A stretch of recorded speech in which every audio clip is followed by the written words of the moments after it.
የለመድኩት? በብቸኝነት አንድ ክፍል ተዘግቶ መዋሉን የለመድኩት? በብቸኝነት መሰቃየቴን የለመድኩት ነው ወይስ አባቴ ያልሆነ ሰው አባቴ እያልኩ መጥራቱን የለመድኩት? አንቺ ልጅ ድምፅሽን ቀንሽ እንጂ ምን ሆነሻል? አልቀንስም። ምኑን ነው የለመድኩት? ያለ ጥፋቴ መሰደብና መመታትን ነው ወይስ እግሬ መራመድ አለመቻሉን ነው ወይስ ደግሞ የተመረዘ ምግብ መብላቱን ነው የምለምደው? ንገረኝ እስኪ ምኑን ነው የምለምደው? ህብስት አትበለኝ በአምላክ። አንተም እንደነሱ ሆናል። እዚህ እንደዚህ መናገር የለብሽም። ዝም በይ። ሰማኛለህ? አንተም እንደነሱ ከሆንክ ማንም ከዚህ ያድነኝም። እኔ ደግሞ መሰቃየት አልፈልግም። ሁሉንም ነገር እንደማውቅ እጄ እነግራቸዋለሁ። ከዛ ሮም ሰጂን ብላ እኮ አንገበገበች። የጣርኩትን ድስት እስከማወርድ እንኳን አልጠበቀችኝም እኮ። ታፈስ ብላ ልትሞት ምን ጉድ ነው? እትዬ ላይ ስል ደግሞ የባሰቿ ተተከታብኝ ቁጭ። እሺ በቃ ወደ ስራሽ ተመለሽ። በር ላይ ሰው አለ። ሰው አለ? ኧረ ያቺ ተንከሴ ሴትዮ እንዳትሆን። እሷ ልትሆን አትችልም፣ ምክንያቱም በደንብ አስጠንቅቂያታለሁ። ታዲያ ማን ነው? በአምላክ ነው ሊሆን የሚችለው። የሳሎን በር በርግደ በመብጋት ነበር ትታወቀው። ጭራሽ መኝታ ቤቴን በውድቅት ላይ በርግደ ትገባለህ? ማን ስለሆንክ ነው አንተ? ማን አባት ስለሆንክ ነው? ምን አይነት ንቀት ነው? ንገረኝ። በቃ ሁለት ሆናችሁልኝ አይደለ? ሴትዮ ግን ምን አድርጎ ነው የምትለኝ? እዚህ ምን አድርጊ ትባያለሽ? አንቺ ደግሞ እስስት ስታስጠላ እንዴ! ታፈስ ሰላማዊት ታፈስ። አንቺ ታፈስ። አቤት ጋሼ። ጭራሽ እየተቆጣሽ ነው? ኧረ እኔ ምን ቦጣኝና እቆጣለሁ? አቤት ማለት እኮ ነው ጋሼ። ለካ ይፍቱ ወድ አይደለም የምትሳደበው። ይህ አንቺ ደግሞ ለየት ይላል። ቅሌታም ሽማግሌ ነው። አሁን ከትዬ ምን አጥቶ ነው? አሁን እትዬ ላይ እንደዚህ ይደረጋል? አቤት እትዬ ጉዳና ለማወቋ ወይ ዓለም ለረጅም ጊዜ ሲጠብቀው የነበረውና ሲጓጓለት የነበረውን ነገር ከሄርሜላ ጋር ለመተኛት ማለት ነው በፍጹም አልተሳካለትም። ምክንያቱም ለብዙ ጊዜ ገላዋን ሲመኝና ከሷ ጋር ለማደር ብዙ እቅዶችን ሲያቅድ ነበር የከረመው። አሁን ላይ ግን ነገሮች ተበላሽተውበታል ማለት ነው። እንግዲህ ታፈስ ቀጠሮ እንደያዙ በአምላክ ስለነገረችው በአምላክ ደግሞ ሄርሜላ ወደሱ ክፍል ስትገባ ጠብቆ ነገሩን አበላሽቶባቸዋል ማለት ነው። እንግዲህ ዓለም ያለምንም እፍረትና ያለምንም መሸማቀቅ በአምላክን ለመቆጣትና እሱ ዓለም ለሚያደርገው ነገር ምንም እንደማያገባው ለመናገር ሞክሮ ነበረ።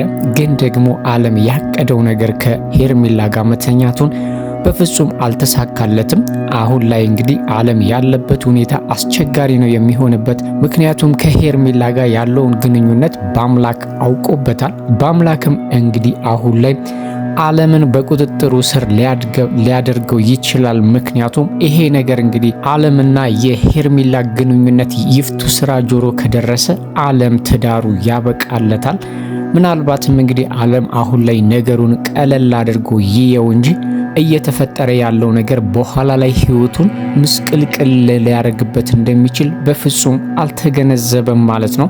በአምላክም እንግዲህ የሄርሜላን አመጣጥና ዓላማዋ በሙሉ በግልጽ እየገባው ነው ያለው። በመጀመሪያም እንግዲህ እሷን አልወደዳትም። ምክንያቱም ሁኔታዋና ድርጊቷ በጠቅላላ የሚያሳብቅባትና በውስጧ የሆነ ተንኮል እንደያዘች አውቆ ነበረ ማለት ነው። ግን በመሃል ደግሞ ለመቀራረብ በሚሞክሩበት ሰዓት እሷ በአምላክን ወጥመድ ውስጥ ጨምረዋለች ማለት ነው። ለዚህም ነው እንግዲህ በተደጋጋሚ ህብስትንም ማንንም ሰው ማመን የለብሽም፣ ብልጥ መሆን አለብሽ፣ ጓደኛ የሚባል ነገር አያስፈልግሽም እያለ አስቀድሞ እየመከራት ያለው ማለት ነው። ህብስት እንግዲህ በጣም ምስኪንና በተለይ ሄርሜላን ደግሞ እንደ እህቷ የምታይ ነች። ሙሉ በሙሉ እምነቷ እሷ ላይ የሄርሜላ ላይ ያላት እምነት እንግዲህ በጣም ከፍ ያለ ነው። ሄርሜላ ግን መቼም ቢሆን ህብስትን እንደ ጓደኛው አይታት አታውቅም። ባኳሁኗ ባነጋገሯ ወይም በቤተሰቧ ባለችበት ደረጃ ራሱ ትቀናባታለች ማለት ነው። ይሄን ነገር እንግዲህ ህብስት እስካሁን ድረስ አልተገለጠላትም። በአምላክ በተቻለው መጠን በህብስት ዙሪያ ምን እንደተፈጠረ ለማስረዳት እየሞከረ ነው ያለው። ህብስት በጣም ሰው አማኝና በዛ ላይ ደግሞ ሄርሜላን እንደ እህቷ ስለምታያት ሄርሜላን መጠርጠርና እሷ ለኔ መጥፎ ነገር ታስባለች ብላ ለማሰብ በጣም እየከበዳት ነው ያለው። ግን እውነታውን እየነገራት ነው ያለው ማለት ነው። ምናልባትም ህብስት አሁን ላይ በአምላክ የሚላትን ነገር ከሰማች የሄርሜላን ማንነትና ወደዚህ ቤት እንዴት እንደመጣች ልትረዳ ትችላለች ማለት ነው። እንግዲህ በአምላክ በነገራት መሰረትም ሄርሜላን እንግዲህ ህብስት ከእንግዲህ በኋላ እኔ ጋር መምጣት አይጠበቅብሽም፣ እኔ ጋር እየመጣሽ ማደሩ አስፈላጊ ነገር አይደለም፣ ስለዚህ አትምጪ ብላ ቃል በቃል ነግራታለች ማለት ነው። ሄርሜላ ግን ይሄንን አባባሏን መቀበል አልፈለገችም። ለዚህ ቤት መምጣት ሌላ ነገር ሌላ መንገድና ሌላ አቅጣጫ እየቀየሰች ነው ያለችው። እንግዲህ በውስጧም ወደዚህ ቤት ልትመጣ እንደምትችል ከራሷ ጋርም እየተነጋገረች ነበር ማለት ነው። ስለዚህ የሄርሜላ አላማ እዚህ ቤት መምጣቷ ሲጀመርም የራሷ እቅድና የራሷን ነገር ይዛ ስለመጣች እሷን ከዚህ ቤት ማባረር እንግዲህ ብልሃትና ትልቅ ነገር ያስፈልጋል ማለት ነው። ምናልባትም የሄርሜላንና የዓለምን ግንኙነት ይፍቱ ስራ ከደረሰችበት ሄርሜላን እዚህ ቤት እንዳትደርስ ልታደርጋት ትችላለች እንጂ አሁን ህብስት ነይ ወይም አትምጪ ስላለቻት ሄርሜላ የምትቀር ሰው አይደለችም ማለት ነው። እንግዲህ እሷ ከባምላክ ጋም የያዘችው ሰጣ ገባ ሌላ ትልቅ ችግር ውስጥ ሊያስገባቸው እንደሚችል ግልጽ ነው ማለት ነው። የሄርሜላ ነገር እንግዲህ አሁን ላይ መቋጫ ካላገኘ በስተቀር ሁሉንም ነካክታ ሰላማቸውን እየነሳቻቸው ነው ያለችው። የራሷን ጥቅም ለማስከበር ብላ ገንዘብ ለማግኘት ብላ እንግዲህ ማንንም እንደምትጎዳም እያሳየች ነው ያለችው። አሁን ላይ ከዓለም ጋር ያላት ግንኙነት በተለየ የዓለም ትዳር ላይና የዓለም ትልቁ ሀሳቡና ስኬቱ ላይ ትልቅ አደጋ ልትሆንበት ትችላለች ማለት ነው። ዓለምም በአምላክ እዛ ክፍል ውስጥ ከሄርሜላ ጋር ስለደረሰባቸው በጣም ተናዷል። እንግዲህ የበላይነቱን ለማሳየት ቢሞክርም በአምላክ ደግሞ ፊት ሊሰጠው አልቻለም ማለት ነው። ምን አይነት ወራዳና ቆሻሻ ሰው እንደሆነም በግልጽ እየነገረው ነው ያለው። እንግዲህ ከልጁ ከምትሆን ሴት ጋር መማገጥና ሊያውም በትዳሩ ላይ የሚስቱ አልጋ ላይ እሷን ይዞ ለመተኛት ማሰቡ ራሱ ዓለም ምን አይነት ባለጌና መጥፎ ሰው እንደሆነ ማሳያ ነው ማለት ነው።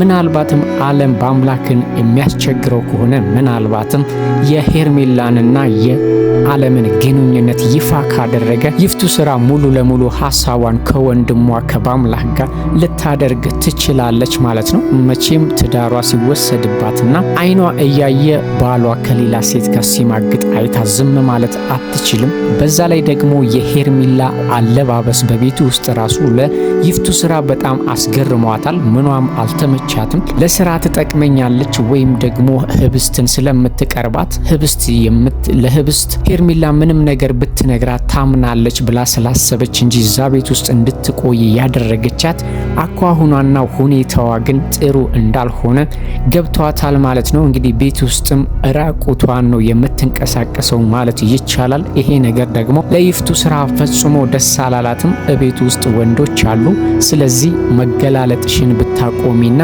እንደ ጨዋ ብትኖሪ ይሻልሻል ብላ ነግራታለች ማለት ነው። ሄርሜላ ግን ይሄንን ነገር የምታደርገው አውቃ ነው ማለት ነው። በአምላክንም ሆነ ዓለምን ለማማለልና ከነሱ ለመጠቀም ነው እየፈለገች ያለችው ማለት ነው። ታፈስም አሁን ላይ ቤት ውስጥ ምን እየተካሄደ እንደሆነ ግራ ገብቷታል ማለት ነው። በዛ ላይ ደግሞ የዓለም ከሄርሜላ ጋር ሌላ ግንኙነት ውስጥ መግባት በጣም ነው ያሳሰባት ማለት ነው። ስለዚህ ታፈስ አሁን ላይ ሁሉንም ነገር የምታየው ሁሉም ነገር እንግዲህ ግራ አጋብቷታል። በዛ ላይ ደግሞ ሁሉም እሷ ላይ እየጮህና እየተቆጧት ግራ እያጋቧት ነው።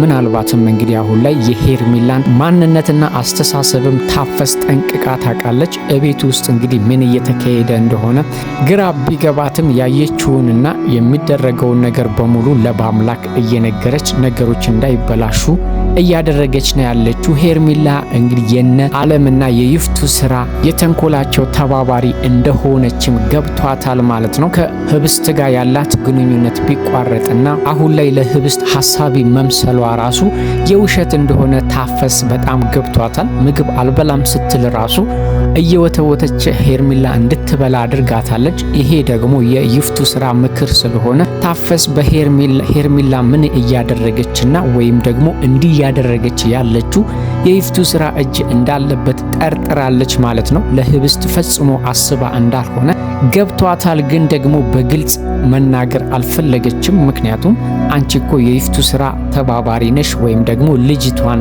ህብስትን ለመጉዳት ነው እዚህ ቤት የተቀመጥሽው ብላ ይፋ ብታወጣ ከባድ ችግር ይደርስባታል። ግን ደግሞ ሄርሜላ ከይፍቱ ስራ ጋር እንደምትሰራ ገብቷታል ማለት ነው። ምክንያቱም ህብስት ምግብ አልበላም ስትል በግድ እንድትበላ እያደረገቻት ነበረ ማለት ነው። ሌላው ሄርሜላ በዛም ብትል በዚህም ከአምላክ ጋር ያላት ግንኙነት ሊሳካላት አልቻለም። በአምላክ ምንም አይነት ፊት ሊሰጣት ስላልቻለ አሁን ደግሞ አቅጣጫዋን ቀይራለች ማለት ነው። ምንም በማያውቀውና ምንም ባላደረገው ነገር አርግዥ ያለውኝ ብላ አስደንግጠዋለች። ይሄ ደግሞ ለበአምላክ ትልቅ ውድቀት ነው።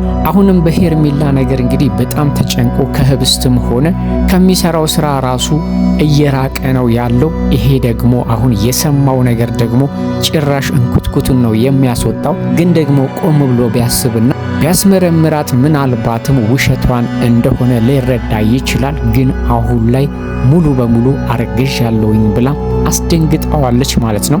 ሄርሜላን በአምላክ ቶሎ ካላስወገዳትና መስመር ካላስያዛት በስተቀር ብዙ ነገር ታበላሽበታለች። ከህብስት ጋር ያለውን ግንኙነት ድራሹን ልታጠፋበት ትችላለች ማለት ነው። አሁን ላይ እንግዲህ በአምላክ ህብስትን እየራቃት ስለሆነ ከኔ ርቀሃል፣ እኔ ብቸኝነት እየተሰማኝ ነው፣ ወይም ደግሞ ከጠገቤ አትራቅ እባክህን እያለች በውስጧ የሚጮኸውን የፍቅር ድምፅ ለማሰማት ብትሞክርም በአምላክ ይረዳታል። ግን ደግሞ አብሯት ሊሆንና እሷ እንደምትፈልገው ሊሆንላት አልቻለም።